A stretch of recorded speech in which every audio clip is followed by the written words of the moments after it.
Dan Illman, Mike Beer, the feature race at Monmouth Park on Sunday, graded stakes race for 3-year-old fillies. It's the Monmouth Oaks, $250,000 is the purse. We're going a mile and a 16th. Let's take a look at this field. A couple of good horses coming out of the Acorn coming out of the Mother Goose at Belmont on June the 29th. Shahama is in with Juju's Map, and both horses ran fine. I didn't love the way they ran, however, Mike. Yeah, I mean, listen, I thought Shahama ran pretty well in there. Obviously ran better than Juju's Map did. It'll be interesting to see if Juju's Map can rebound, though, Dan, because prior to that, she was really good. She looks like the speed of this race, and maybe it's just one of those situations where she prefers the 2-turn routes where Shahama prefers the 1-turn. I think that's an excellent point, that Juju's Map might be better around 2 turns. And as we look at the Timeform US Pace Projector, you can't stress enough the advantage that horses on the lead often have at Monmouth Park, especially in blue bar scenarios where it favors horses on or near the early lead. Juju's Map was an exceptional 2-year-old. She won the Grade 1 Alcibiades. She was second to Echo Zulu in the Breeders' Cup Juvenile Fillies. She scored in her seasonal debut. And for one reason or another, she looked very uncomfortable in the Mother Goose. She set the pace. She was on her right lead on the turn, left lead in the stretch. She did everything backwards. Maybe the 1 turn confused her.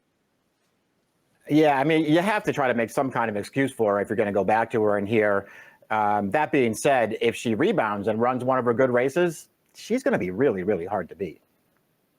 Ken McPeak tested the number 1 Silverleaf last time out in the Grade 3 Indiana Oaks, fresh off of a maiden victory at Churchill Downs, and she ran just fine that day, although no match for Interstate Daydream, who won the Black-Eyed Susan, and another horse in this race, Runaway Wife. She'll need to take another step forward, but her tactical speed coupled with the inside post could help her out. It could. She could fall into a really good trip here. Maybe she, takes advantage of that and parlays it into at least a placing in this race. I couldn't see her winning here, Dan.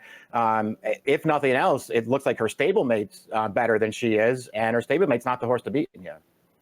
Shotgun Hottie, I think, has a bit of an outside chance. The number 2, Dylan Davis, William Morey. This horse I thought ran just fine in the Gazelle 2 starts back. The winner came up the rail. This horse swung 4 wide turning into the stretch and ran on for a minor award.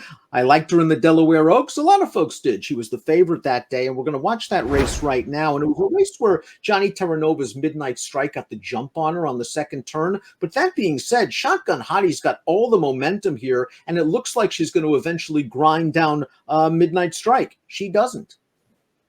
Yeah, I mean, she definitely had a real shot to win this race, and she just comes up a little short. She still runs fine. She's basically on even terms here in the late stages, Dan, and she just misses in here.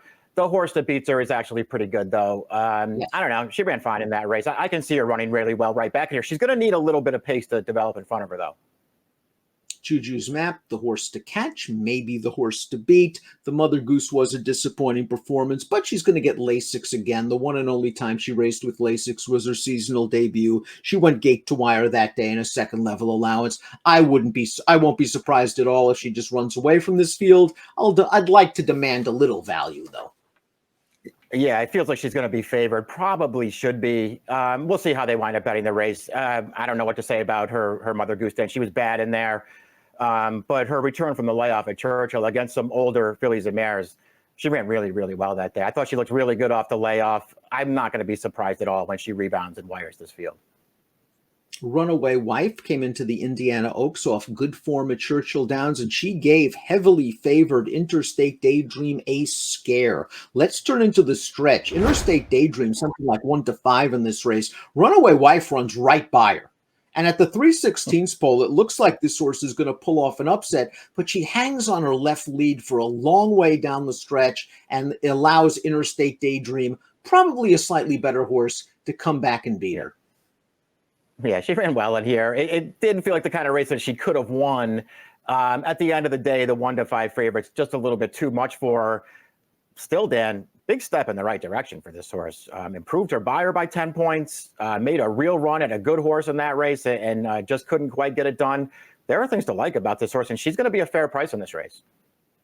The number 5, Shahama, was one of the buzz horses during this year's Dubai Racing Carnival. She went 4 for 4. She won the UAE Oaks. It was like breaking sticks. And Todd Pletcher challenged her. First time in the country, ran her in the Kentucky Oaks. Too tough of a spot. Dropped her into the Mother Goose last time out. She didn't break very well, but the early pace wasn't fast, so she was able to get close to the pace. She's on the outside, and like Juju's map, she was on her right lead on the turn. She turns into the stretch now in between horses on her left lead. She finally changes on over, and she runs on okay for second. I think Todd's figuring her out. It's her third start of the form cycle, and I like getting her back out to 2 turns. It's going to be interesting. I'm conflicted about whether I like her getting out to 2 turns or not. I know that she won the UAE Oaks at 1 mile 3/16. I thought she was more impressive over there in her shorter races. So we'll see. I liked her effort last time in the Mother Goose. I thought she ran well in that spot. You mentioned that she didn't get out of the gate that well. That's a big problem for this horse. She never broke well over in Dubai. She has continued that terrible habit over here. She's got to get over that at some point. Office Etiquette completes the field. This is an 8-time maiden coming off some turf races, and she just finds a very tough spot. Yeah, you just can't really make a case for her in here. She looks like she's in way over her head.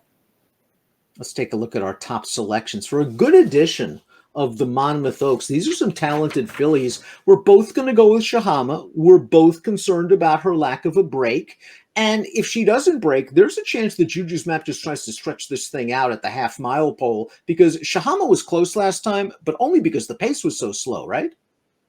Yeah, but this pace might not be that fast either. We'll see. I just stuck with Shahama. I liked her last time over Juju's map, Dan, and I think she did run the better race. That may not be the case on Sunday, but I'm going to stick with her here because I think Juju's map's going to go favorite again, and she was pretty bad last time.